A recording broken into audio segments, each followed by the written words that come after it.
Welcome back. It's what you want to take care of in any playoff series. Home ice. And the Griffins, though not able to do that in Game 2 of the Western Conference Finals against the Oklahoma City Barons. So now they have to head to OKC for a game Wednesday where they'll try to take back home ice.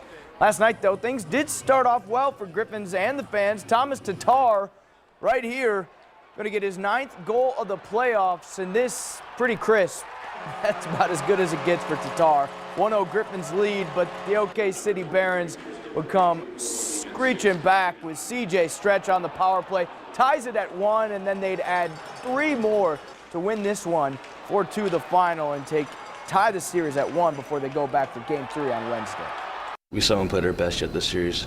I feel like we're kind of in the midst of things of getting going in the third round of the playoffs. I feel like we need to start the games earlier and just get back to our old habits that we did with Houston and Toronto, where we started off strong, physical, and that's what we need to do right now. We got to play better, and like every series from now on is going to be just harder and harder, and we got to expect that, and we got to play even better and better hockey, and that's what we didn't do. And there is a lot left to do if you're the Grand Rapids Griffins. Gracious enough to join us in studio today, head coach Jeff Blashill of the Griffins. I know you got to get on the road and get to Oklahoma City, but we were just kind of talking 1-1 right now in this series with the Barons, and yet the resounding feeling inside the locker room is that you guys are kind of fortunate to have this series tied through 2 games. Yeah, I talked to a lot of the players, and I felt this myself. I didn't think we necessarily played our best in either game. I thought certainly last night we didn't have enough energy. Now Oklahoma City has something to do with that, something to say about that as well, but I think we feel like we have a lot left in us. We'll use these few days here in between games to kind of revitalize ourselves and get our energy back going heading into Wednesday's game in Oak City. You play Houston in the first round, then Toronto in the second round, and you guys kind of exploded offensively, and yet through these first 2 games we've kind of seen it tone down a little bit. Is that a credit to playing Oklahoma? How are they different than the 2 teams I guess you've met? Yeah, the first 2 teams I think allowed us to be the aggressor. I thought we spent lots of time in the offensive zone. That allowed us to have the big shot differentiations. I think it allowed us eventually to score lots of goals. With Oak City, that's not the case. They're going to push it just as hard back towards us. They're going to try to be the aggressor. I think there's going to be lots of pushback both ways, a lot of ebb and flow in the games. And so I think it's a transition for ourselves to get back used to that type of series as opposed to what we've had.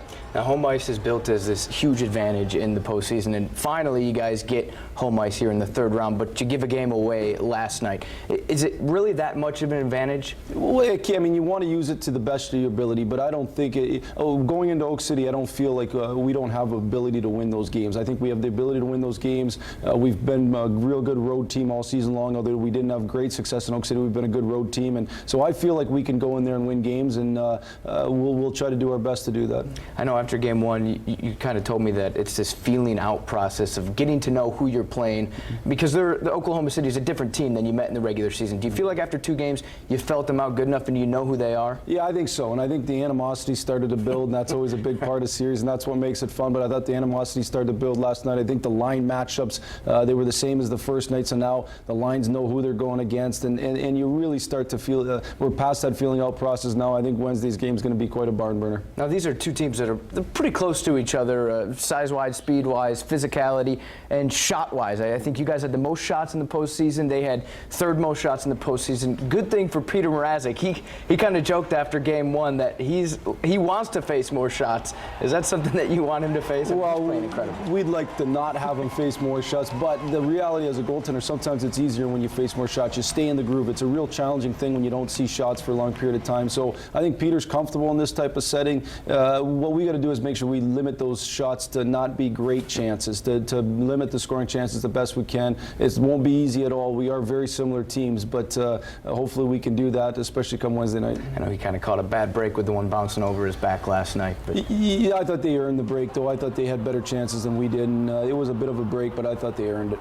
Now, all year long, you've talked about the depth of this team, and we're kind of seeing that in the playoffs. Are you happy with how deep it is and how it's showing to get you this far? I don't think we'd be here without our depth. I think our depth has really allowed us to be here We can't rely on one guy to score every night. We have 4 lines that can really play. We have 6 defensemen that we feel real comfortable with. We have guys out of the lineup that could step in. So our depth is a reason why we're here right now. I'll talk about a couple of individuals like Thomas Tatar and what he's done. I mean, he had such a pretty goal last night. And then a guy like Luke Glendenning, the hometown kid that's really stepped up in this postseason. Well, they're huge reasons why we've had success all season long. Tats is one of the best players in the league, one of the most dynamic offensive players in the league, but he's a winner. He plays 200 feet.